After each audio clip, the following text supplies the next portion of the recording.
आज सुबह मैंने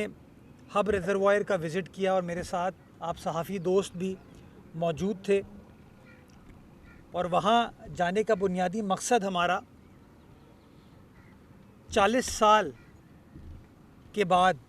उस रिजर्वायर को एक बार फिर तरजीह दी जा रही है, उस रिजर्वायर को इस्तेमाल किया जा रहा है।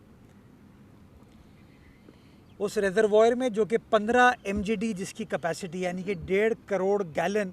डेली सेव करने की कैपेसिटी है, जिससे शहर का जो टेल एंड एरिया चाहे वो वेस्ट की साइड पर हो या किमाड़ी की साइड पर हो, वो इलाका मुस्तफ़ीद होता है। उस रिजर्वायर का हाल आज आपने देखा कि किसी ने उसको प्रायोरिटाइज़ नहीं किया और शायद प्रायोरिटाइज़ करने की वजह ये थी कि हब को एज सोर्स पिछले कई सालों के अंदर इग्नोर किया गया, उसको इस्तेमाल नहीं किया। हालिया बारिशों के बाद जब हब डैम मुकम्मल तौर पर भर गया और बताया ये गया कि इस हब डैम में इतनी कैपेसिटी है कि शहर को 100 MGD के हिसाब से अगले 3 साल तक पानी प्रोवाइड कर सकता है, उसके बाद एक बार फिर हब को एज अ सोर्स हमने देखना शुरू किया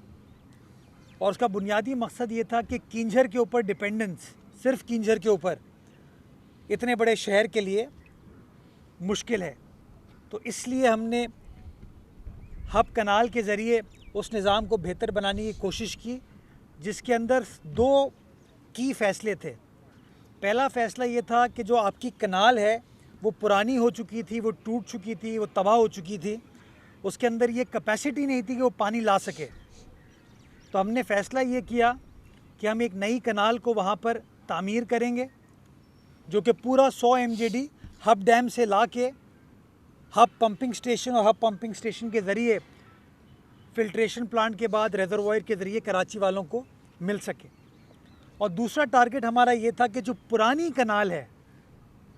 उसको भी रिहैबिलिटेट करें ताकि आपका जो इंफ्रास्ट्रक्चर है वो 200 MGD का हो जाए। मैं शुक्रगुज़ार हूँ अपनी पार्टी के चेयरमैन का, बिलावल भुट्टो ज़रदारी साहब का, अपने वज़ीर आला का, कि उन्होंने 12.8 अरब रुपए हमको दिए और कहा कि इस प्रोजेक्ट के ऊपर आप काम कीजिए। हमने वादा किया हम 1 साल के अंदर कनाल की कंस्ट्रक्शन का काम मुकम्मल करेंगे। जो नई कनाल है उसको हमने 8 माह में मुकम्मल किया और जो पुरानी कनाल है वो भी अब मुकम्मल हो चुकी है। तो हमारा इंफ्रास्ट्रक्चर अब 200 MGD का बन गया है और अब हमने उसके पंप्स को इंपोर्ट किया हुआ है बाहर से, जो कि पंपिंग को अब यकीनी बनाएंगे ताकि उसका इम्पैक्ट शहरियों को मिल सके।